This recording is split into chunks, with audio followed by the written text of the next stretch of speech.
नमस्कार मित्रों, मैं गणेश गोपाल गौतम मेरे YouTube channel online Hindi classes में आपका स्वागत करता हूं। आज हम लेकर आए हैं अगली क्लास भ्रमर गीत के कुछ पद सूरदास, जिसका पहला और दूसरा पद हमने पिछली क्लास में देखा है, व्याख्या सुनी है, समझा है। अब हम चर्चा करते हैं तीसरे पद की। तीसरा पद है आपका बिलग जनि मानहु ऊधो प्यारे। इस पद में गोपियां उद्धव से कह रही हैं कि बुरा मत मानो, लेकिन उससे पहले आपको किस प्रकार से व्याख्या करनी है वो भी मैं अभी साथ के साथ में समझा देता हूं। जैसे ही हम इस पद की व्याख्या करेंगे तो सबसे पहले हम प्रसंग लिखेंगे। प्रसंग में आपको लिखना है कि प्रस्तुत पद सूरदास द्वारा रचित भ्रमर गीत से चयनित पदों से लिया गया है और इस पद में गोपियों के द्वारा मथुरावासियों को कुटिल काले बता करके उद्धव को उपालंब देने का वर्णन किया है और उसी परिप्रेक्ष्य में गोपियां उद्धव से कहती हैं। अब हम व्याख्या शुरू करेंगे यहाँ से। बिलग जनि मानो ऊधो प्यारे। गोपियां कहती हैं कि हे उद्धव, बिलग जनि मानहु ऊधो प्यारे। बिलग से तात्पर्य है अन्यथा, अलग या बुरा।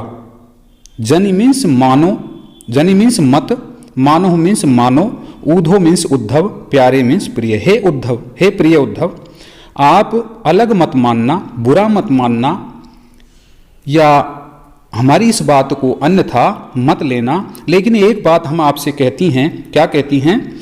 कि वह मथुरा कागज की कोठरी, वह मथुरा काजर की कोठरी, जे आवही ते कारे, बिलग जनि मानहु ऊधो प्यारे।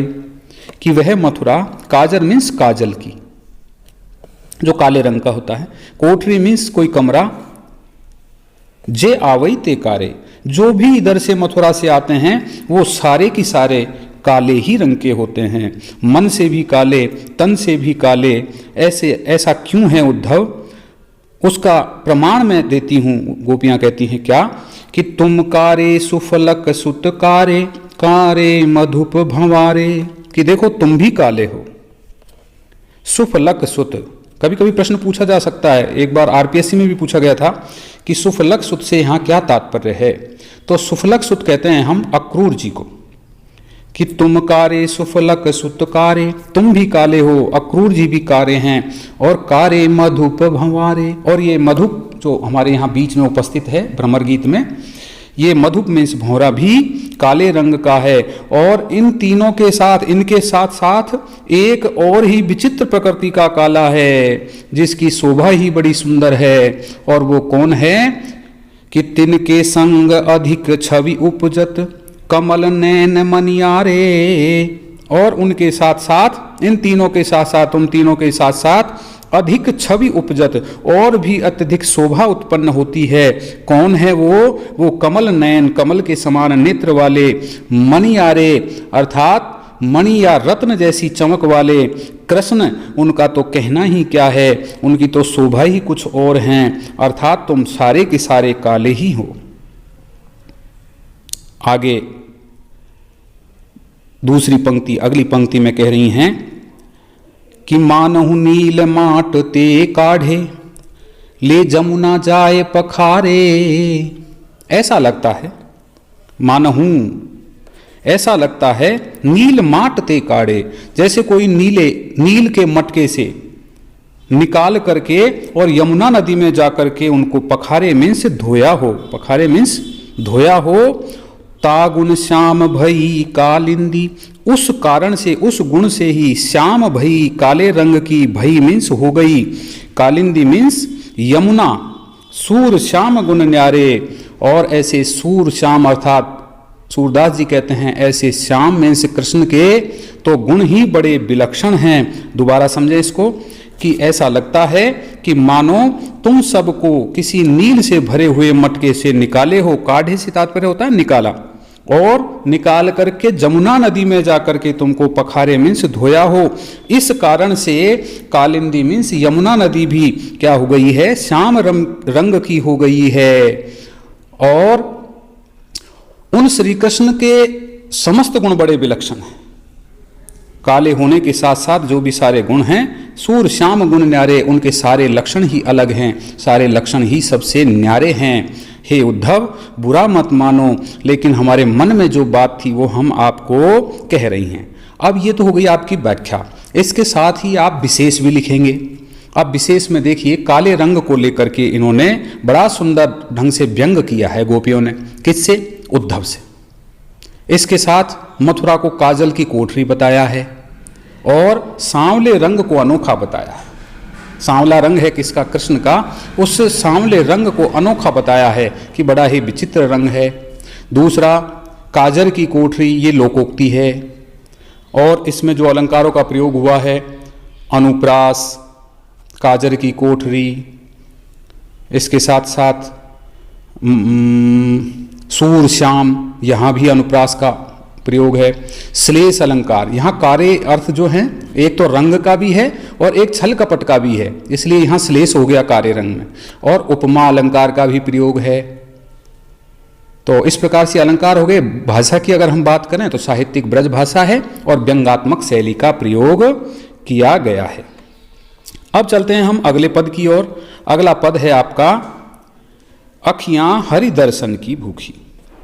इसकी जब व्याख्या करेंगे तो इसमें भी हम प्रसंग में सबसे पहले लिखेंगे कि प्रस्तुत पद्यांश हमारी पाठ्य पुस्तक सृजन के भ्रमर गीत के कुछ पद पाठ से लिया गया है और ये भ्रमर गीत से संकलित है। इसमें गोपियाँ विरह व्यथा से व्यथित होकर उद्धव को अपनी विवस्था का वर्णन कर रही हैं और क्या कहती हैं उद्धव को, उसकी हम अब व्याख्या देखते हैं।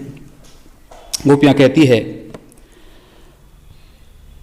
अखियां हरि दर्शन की भूखी।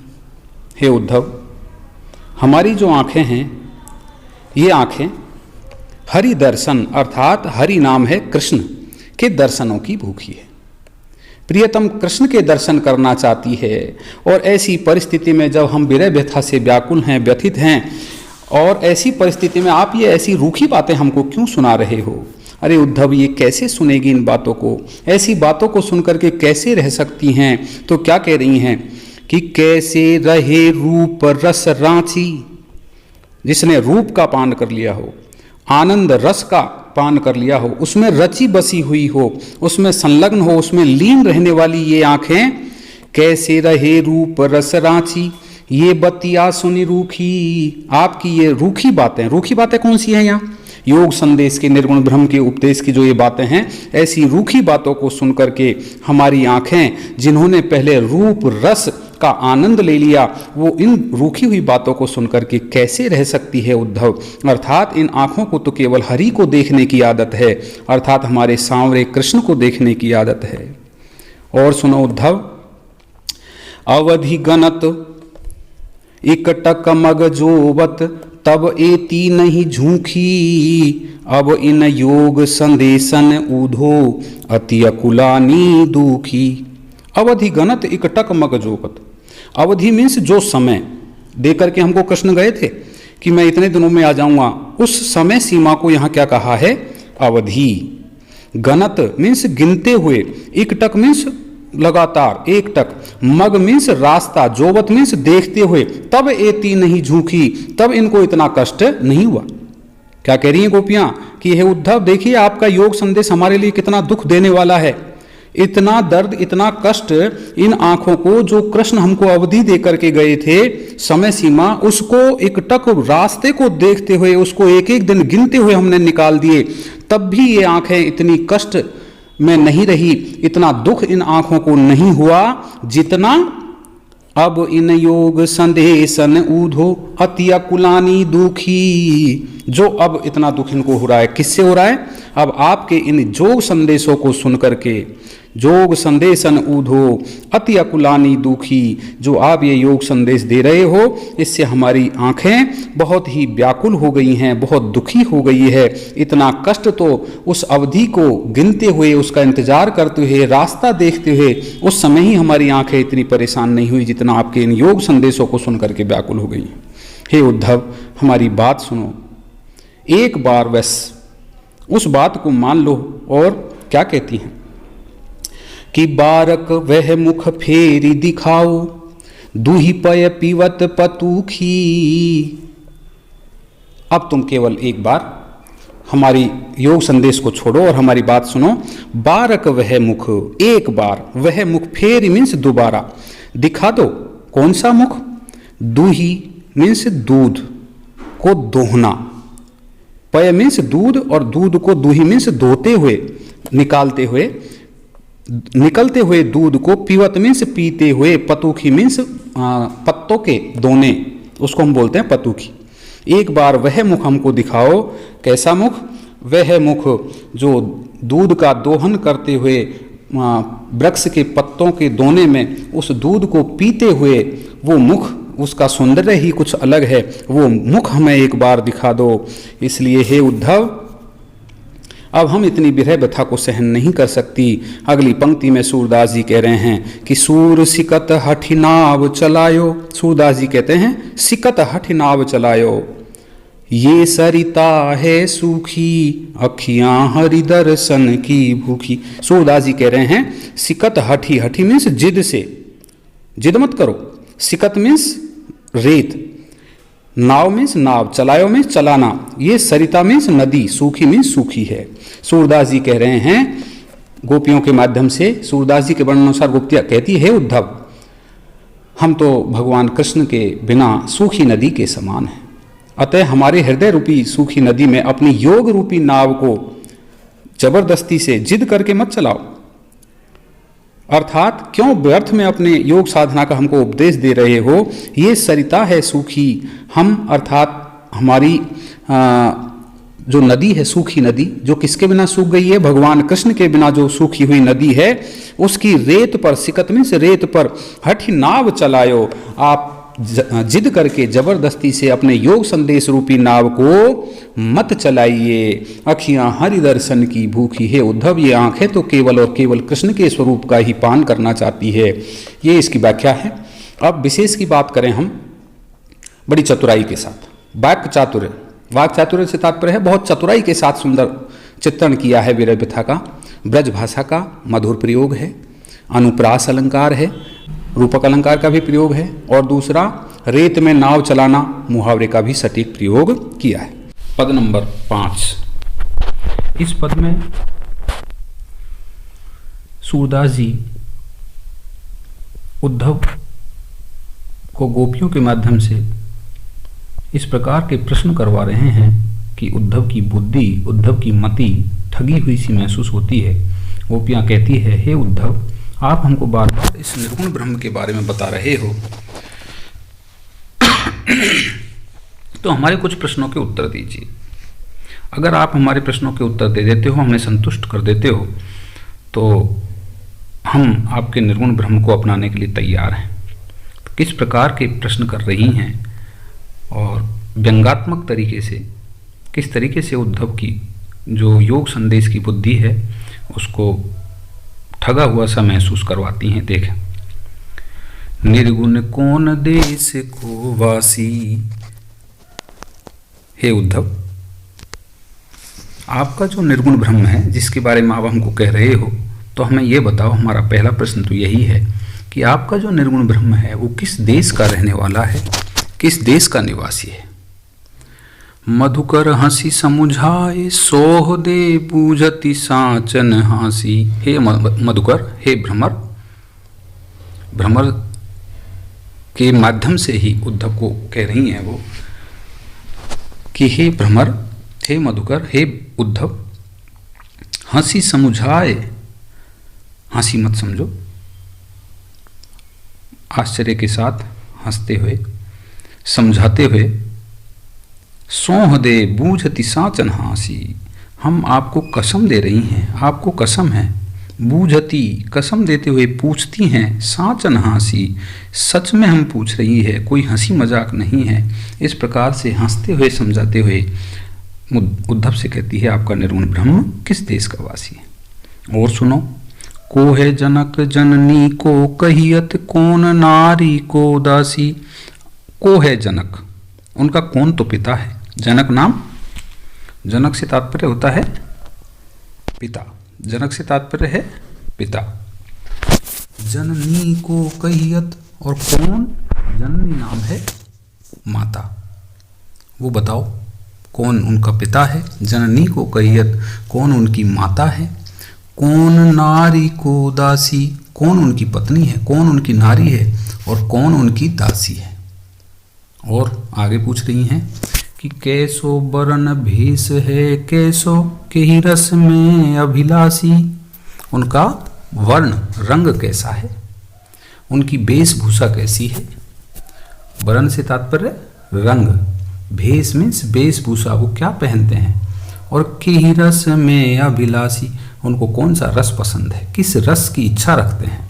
रस से तात्पर्य है निर्गुण सगुण, किस तरीके का आनंद वो लेते हैं, उस कौन से रस की वो अभिलाषा रखते हैं, किस में वो रुचि रखते हैं। और क्या कहती हैं कि पावे गो पुन कियो आपनो, जोर करे गो गांसी। है उद्धव, अगर तुमने गांसी, गांसी से तात्पर्य है छल कपट, मन में किसी बात को छिपा करके रखना। अगर तू हमसे गांसी रखेगा, किसी बात को छिपाएगा, तो पावे गो पुन कियो आपनो, जो तू करेगा ऐसा तू फल प्राप्त करेगा। पावे गो पुन कियो आपनो, प्राप्त होगा जो जैसा तू करेगा। पावे गो पुन कियो आपनो, जोर करेगो गांसी। अगर आप हमसे छल कपट करोगे, गांसी रखोगे, तो जैसा आप कर्म करोगे वैसा आप फल भुगतोगे। सुनत मोन है रहो ठगो सो, सूर सबे मति नासी। सूरदास जी कह रहे हैं, जब इन प्रश्नों का उत्तर उद्धव नहीं दे पाए तो सुनत मौन है, सुनते ही मौन हो करके, रहो मीन्स रह गए, मौन हो गए, मौन रह गए। ठग्यो सो, ठगा हुआ, जैसे किसी ने ठग लिया हो। सूरदास जी कहते हैं सबे मति नासी, उनकी जो बुद्धि थी वो सारी बुद्धि ऐसी लगी उनको जैसे नष्ट हो गई हो।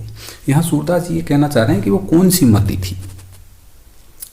मैंने आपको पहले वाले पद में शुरू में बताया भी था कि जब वहाँ से चले थे तो उनको बहुत अभिमान था अपने निर्गुण ब्रह्म पर, और उस अभिमान को दूर करने के लिए कृष्ण ने उद्धव को गोपियों के पास भेजा था। तो वो जो मति थी उनकी, वो सारी मति नष्ट हो गई। और कहते हैं जब यहाँ से वो गोपियों के पास से जब कृष्ण के पास गए थे तो निर्गुण ब्रह्म को भूल गए और कृष्ण कृष्ण करते हुए गए, गोपी गोपी करते गए। अर्थात उनका सारा अहंकार, सारा जो ज्ञान था वो सारा ज्ञान समाप्त हो गया। चलते हैं अगले पद पर। अगला पद है बिनु गोपाल बैरिन वही कुंज। यहाँ गोपियों की जो विरह व्यथा है वो विरह व्यथा का वर्णन सूरदास जी ने यहाँ किया है। कितनी असहनीय विरह व्यथा है।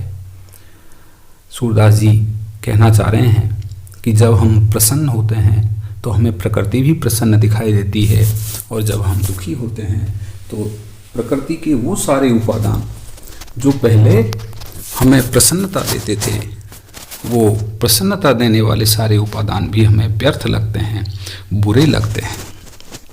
क्या कह रही हैं गोपियाँ, क्या दशा हो रही है उनकी विरह व्यथा से। वियोग श्रृंगार रस का यहाँ वर्णन किया जा रहा है कि बिन गोपाल बैरिन भई कुंजै। क्या कह रही हैं गोपियाँ कि बिना गोपाल के, बिना गोपाल के, बिना कृष्ण के, बैरिन भई कुंजें, जो ये कुंजें जो हमें पहले आनंद प्रदान किया करती थी, प्रसन्नता दिया करती थी, जिन कुंजों में हम गोपाल के साथ रास लीला किया करते थे, वो कुंजें भी अब हमारी क्या हो गई हैं, दुश्मन हो गई हैं, बैरिन हो गई हैं। जब कृष्ण यहाँ थे तब क्या हालात थे कि तब ये लता लगती अति शीतल, तब ये लताएं अति शीतल, हमें बहुत ठंडक प्रदान, शीतलता प्रदान करती थी, शीतल लगती थी।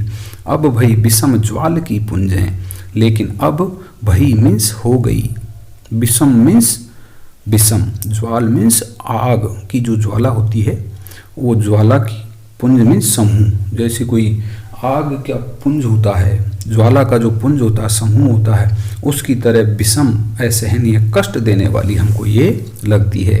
जबकि जब कृष्ण थे तब ये लताएं हमको बहुत शीतल लगती थी। अब हमारे लिए इन सब का कोई महत्व नहीं है। ये यमुना नदी का कोई महत्व नहीं। क्या कहती हैं कि वृथा बहती जमुना खग बोलत, ये यमुना नदी भी बेकार में ही बहती है हमारे लिए। खग बोलत, ये पक्षियों का बोलना। वृथा कमल फूलें अली गुंजें, और इन कमल के फूलों पर अली नाम भौरा, अली नाम भौरा, भ्रमर, भ्रमर का जो गूंजना है ये भी हमारे लिए बेकार है। क्या क्या चीज़ें बेकार हैं बिना गोपाल के? यमुना नदी का बहना भी बेकार है, पक्षियों का बोलना भी बेकार है, जो बोलते हैं मधुर वाणी में वो भी हमको अच्छी नहीं लगती। वृथा कमल फूलें अली गुंजें, और कमल के फूलों पर भौरों का जो ये गुंजार करना है ये भी हमें व्यर्थ प्रतीत होता है। बिन गोपाल बैरिन भई कुंजें, बिना गोपाल के ये कुंजें भी बैरिन हो गई हैं। आगे देखते हैं। और जो सौंदर्य के प्रसाधन हैं वो भी कैसे लग रहे हैं, देखें क्या कहती हैं कि पवन पानी घन सार सजीवनी, दधि सुत किरण भानु भई भुंजें। पवन मीन्स हवा, शीतल हवा। पानी मीन्स जल। घनसार, घनसार मीन्स कपूर। संजीवनी, संजीवनी मीन्स बादल। दधि सुत, दधि सुत नाम होता है चंद्रमा का। दधि नाम समुद्र का, और समुद्र का पुत्र कहलाता है कौन? चंद्रमा। क्योंकि कहते हैं जब समुद्र मंथन किया गया था उस समय चंद्रमा निकला था, इसलिए उसको क्या बोलते हैं हम? दधिसुत। किरण, उसकी किरणें, किसकी किरणें? दधिसुत मीन्स चंद्रमा की किरणें। भानु भई भुंजें, भानु मीन्स सूर्य, भानु मीन्स सूर्य की तरह हमको भुंजें मीन्स भूंजने वाली लगती है। कौन कौन सी चीज़ें जो शीतलता प्रदान करने वाली चीज़ें हैं वो भी हमारे लिए कैसी हो गई हैं? सूर्य की किरणों के समान, सूर्य की गर्मी के समान हमको भूंजने वाली लगती हैं। कौन कौन सी? पवन ठंडी हवा, पानी शीतल जल, घनसार कपूर, संजीवनी बादल, दधिसुत किरण चंद्रमा की किरणें अब हमें सूर्य की गर्मी के समान भूंजने वाली लगती हैं या हो गई हैं। हे उद्धव कहियो माधव सो, हे उद्धव कहियो माधव सो, अरे हमारे उस माधव से कहना, उस कृष्ण से कहना, विरह कदन करी मारत लुंजें, कि आपके बिना गोपियाँ विरह कदन करी मारत लुंजे। जो विरह है उसने बुरी तरीके से उनको मार करके, मारने का मतलब है विरह व्यथा से व्यथित करके, परेशान करके उनको लुंजे मीन्स विकलांग कर दिया है। लुंजे का तात्पर्य होता है विकलांग करना, अर्थात विरह व्यथा से बहुत दुखी हैं। ये हमारे माधव को कहना। सूरदास प्रभु को मग जोवत, और ये भी कहना, सूरदास जी कह रहे हैं गोपियों के द्वारा, ये भी कहना प्रभु को कि सूरदास प्रभु को मग जोवत। सूरदास जी कह रहे हैं प्रभु को, अर्थात उस ईश्वर के, मग मीन्स रास्ता, मग से तात्पर्य होता है रास्ता, राह, जोवत राह जोते जोते, अर्थात बाट देखते देखते, इंतजार करते करते, रास्ते को देखते देखते, अखियां भई बरन जो गुंजें, हमारी आंखें हो गई, भई नाम हो गई, बरन मीन्स रंग की, कैसे रंग की? जो गुंजें, जैसे गुंजा के फूल हो, रक्त रक्त रंग के होते हैं गुंजा के फूल, लाल रंग के। रात और दिन हम उनके रास्ते को देखती रहती, इंतजार करती रहती, उससे हमारी आंखें भई हो गई हैं। किसके रंग के जैसी? गुंजा के फूलों के जैसी हो गई है, अर्थात नींद आती है और एकटक हम देखती रहती, उससे हमारी आंखें भी लाल हो गई हैं, ये स्थिति हैं गोपियों की। ध्यान रखें, जब हम इनकी व्याख्या करते हैं, व्याख्या आती है तो उसमें सबसे पहले भाव पक्ष में हम लिखेंगे रस की बात, या प्रस्तुत पद्यांश में क्या बताया है, तो हम उसमें लिखेंगे यहाँ प्रस्तुत पद्यांश में गोपियों की विरह प्रथा का मार्मिक चित्रण है। और कला पक्ष में हम लिखेंगे भाषा शैली। भाषा शैली यहाँ सूरदास की ब्रज भाषा है, ब्रज भाषा का प्रयोग किया गया है। और इसके अलावा जो भी इसमें छंदों का प्रयोग है, भाषा का प्रयोग है, मुहावरों का प्रयोग है, उनका भी हम उसमें वर्णन करते हैं कला पक्ष में, जो विशेष के अंतर्गत आता है। इसके साथ ही अब एक प्रश्न और फिर मैं आपको तैयार करवाना चाहता हूं, ताकि पुनः आपका रिपीट हो जाए। यहाँ कवि परिचय हमको क्लियर होना चाहिए, क्योंकि एक प्रश्न कवि परिचय का भी आता है। तो मैं शॉर्ट में एक बार पुनः रिपीट कर रहा हूँ। सूरदास जी का जन्म हुआ 1483 ईस्वी में, मृत्यु हुई 1563 ईस्वी में।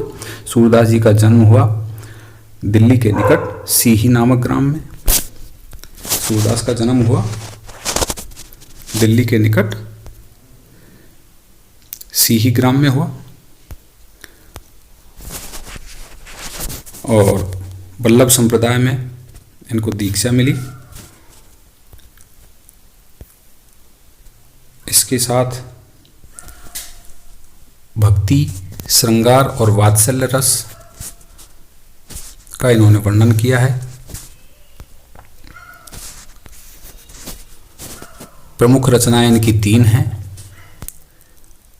पहली है सूरसागर, सूरसारावली, साहित्य लहरी। सूरदास अष्टछाप के शीर्ष कवि माने जाते हैं।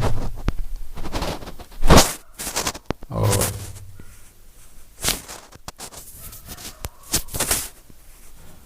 इसके साथ ही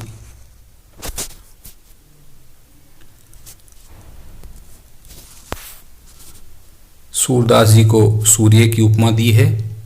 इन्होंने तीनों ही रसों में, भक्ति में, श्रृंगार में और वात्सल्य में अपने पदों की रचना की है। इतना ही पर्याप्त है ओनली कवि परिचय के लिए। और ध्यान रहे, आगे आने वाली वीडियो को देखने के लिए चैनल को सब्सक्राइब करें, शेयर करें और बेल आइकन को दबाएं, ताकि अगला जो वीडियो आए उसकी सूचना आपको मिल जाए। और चैनल नया है, इसमें जो भी वीडियो डल रही हैं उन सबको आप देखें समय समय पर।